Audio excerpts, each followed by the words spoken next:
Well, happy 2026. But before we start, let me ask you something. We're never meant to look strange at all? A mountain hiding in the future of food, ice that looks like it's bleeding, and a sky explosion with no crater.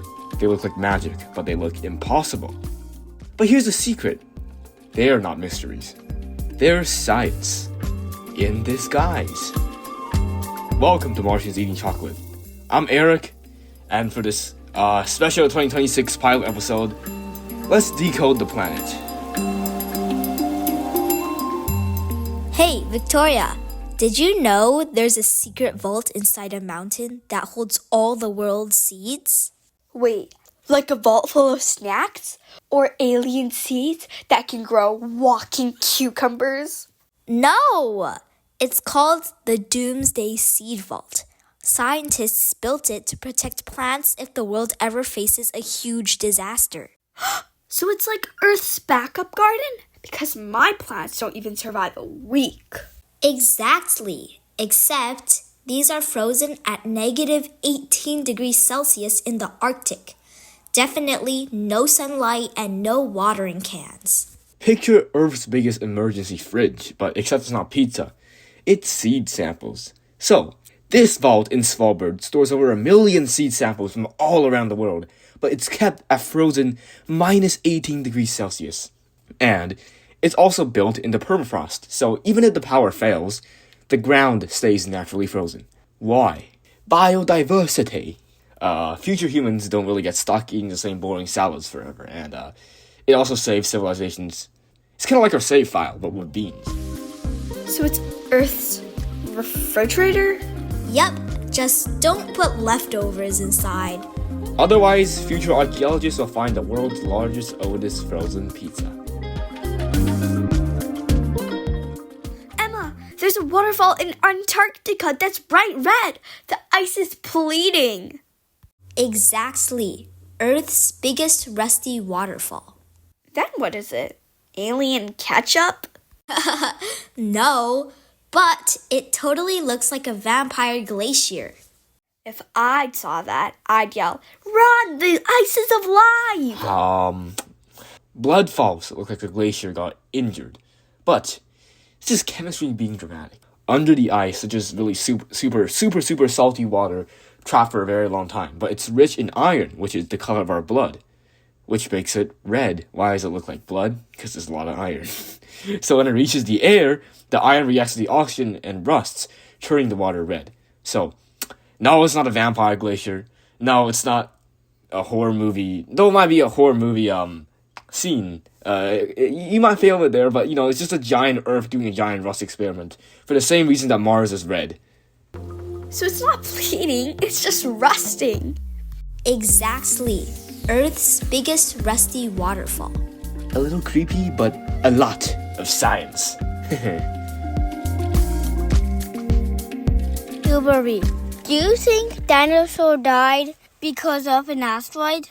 I think that asteroids did crash into Earth a long time ago. Space rocks called asteroids sometimes crash into our planet. The biggest and most famous one was the Chicxulub asteroid. About 66 million years ago, this giant space rock slammed into Earth near Mexico with a huge boom. Emma, did you know the sky once exploded in Russia? You mean the Tunguska explosion in 1908? Scientists say 80 million trees fell down that day.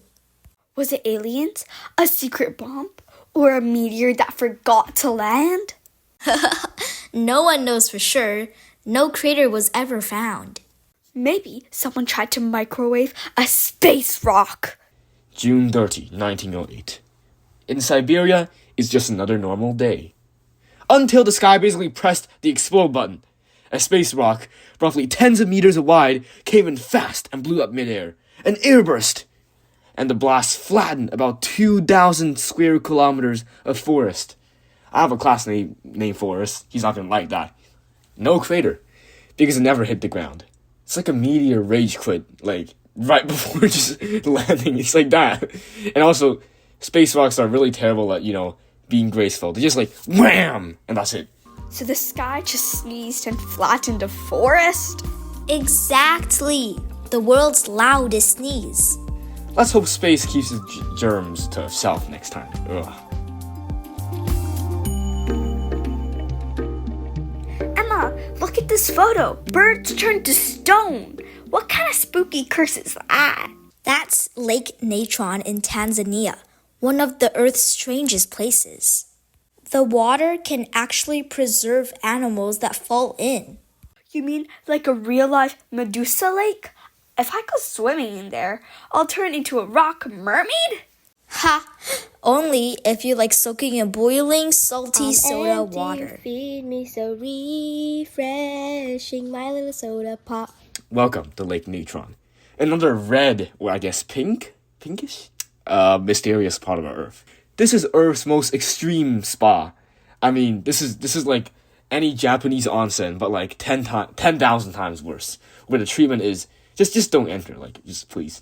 The water is very alkaline, around 10 pH or higher, and it can reach close to 60 degrees Celsius.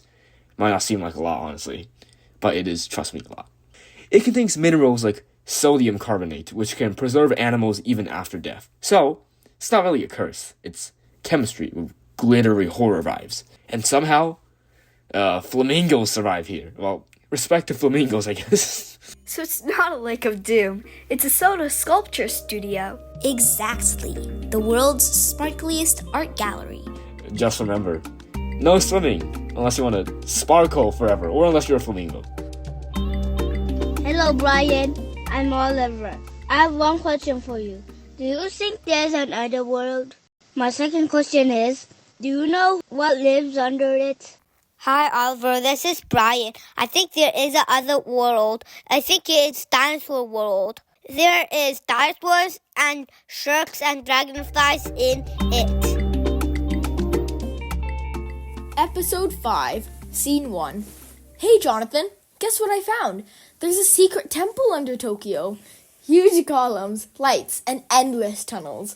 It looks like something from a sci-fi movie. You mean the G-Can's flood system? It's not a temple. It's an underground water facility. Sure, that's what they want. Maybe it's where Japan has their giant robots. No robots, just pumps, pipes, and physics. It protects Tokyo from floods during typhoons. Wait, you mean people built a mega drain the size of a stadium just for rain? That's kind of awesome. Under Tokyo is a place that looks like a movie set, but it's actually just flood protection. It's called G-Cans, with giant silos about 65 meters deep. It's really needed when typhoons hit, floodwater goes underground instead of streets, and especially when a tsunami hits because of an earthquake. It's an underground cathedral, designed to not flood your ramen shop. Really is the world's fanciest drain. So, no giant robots? Only giant pumps. Still cool. Next time I'm late for class, I'll say I got lost in Tokyo's underground temple. Bring an umbrella. Maybe even a snorkel if you're explorative or adventurous, whatever the word is. Hello, Jeffrey.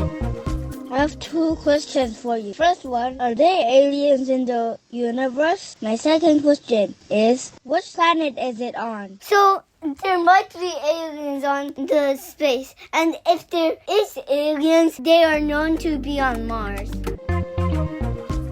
Episode 6, Scene 1. Jonathan, I cracked the case. Area 51 is definitely where the aliens hang out.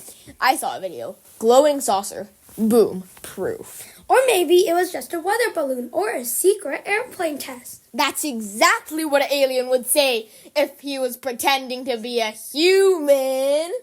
It's actually part of the U.S. Air Force. They test advanced aircraft. They're like stealth planes. So no green guys? No flying tacos?